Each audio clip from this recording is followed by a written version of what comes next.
I've been thinking of my mother a lot lately, Mom says as I walk in the door. You'd have liked her. She was here. You just missed her. Now, Mom, I say, in the tone of voice I've heard shrews use to neuter their husbands. Rich with condescension, laced with exasperation. It's a tone I never once heard her use on my father. I hate that tone. I try to sing a new song. Mom, Grandma couldn't have just been here. She's been gone a long time. Grandpa too.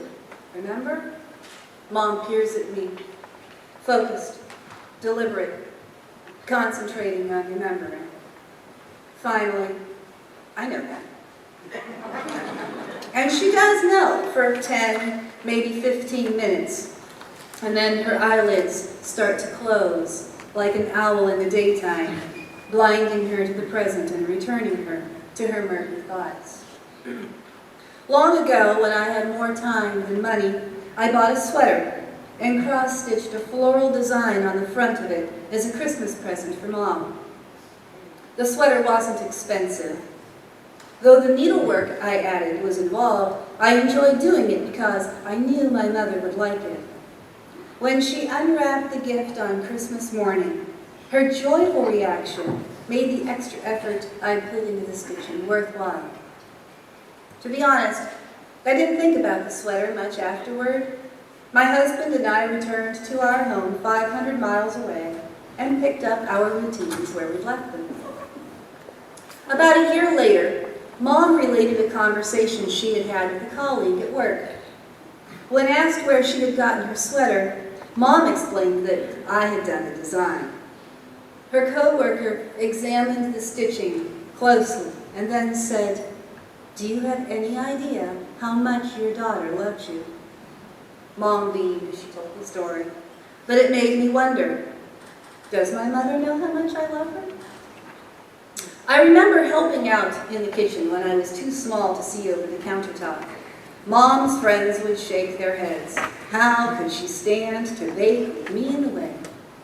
She never listened to those who said she could get things done faster if I wasn't underfoot.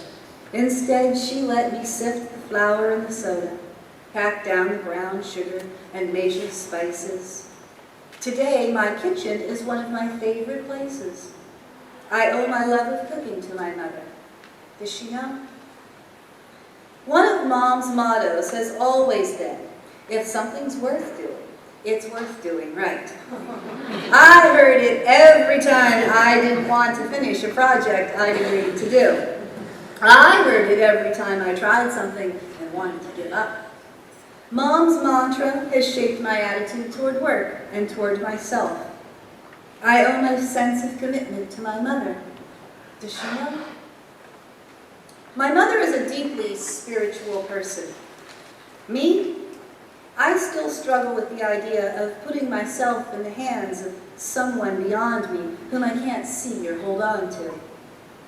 Shortly after she married, Mom chose to change churches, shifting from the denomination she and my father shared to a completely different theology. Now, more than half a century later, suffering from the debilitating effects of a serious fall last summer, compounded with Parkinson's and dementia, she has remained firmly grounded in her faith. In our little country church, Mom held a multitude of offices, including organist, teacher, lay speaker, and treasurer. She arrived early and stayed late every week. And when I lived at home, so did I. For years, I begrudged my attendance. Yet, Mom's unshakable love for God has led me to love Him too. Does she know?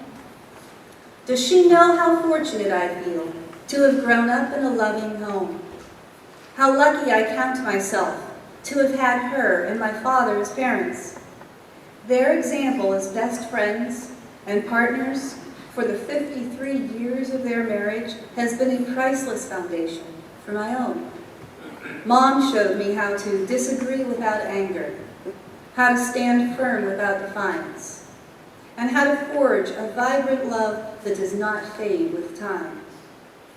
My relationship with my husband is stronger because my mother showed me that nothing on earth is better than a good marriage. I hope she knows. Some days, Mom knows who I am. Some days. On the days she doesn't, she talks to me as if I am one of the aides in the elder care facility where she lives, or one of my school friends, or one of her friends from Pennsylvania. More and more lately, she is unaware of what she doesn't know. And yet, Mom still has her sweater. It remains one of her favorite things, and it still looks great after all this time. Even when she doesn't know who I am, she knows I made it for her. When she wears it, she'll point to the needlework and say, "Do I know how much my daughter loves me?" And I smile, because I think she does. I've been thinking of my mother a lot lately. You'd have liked her. She was here. You just missed her.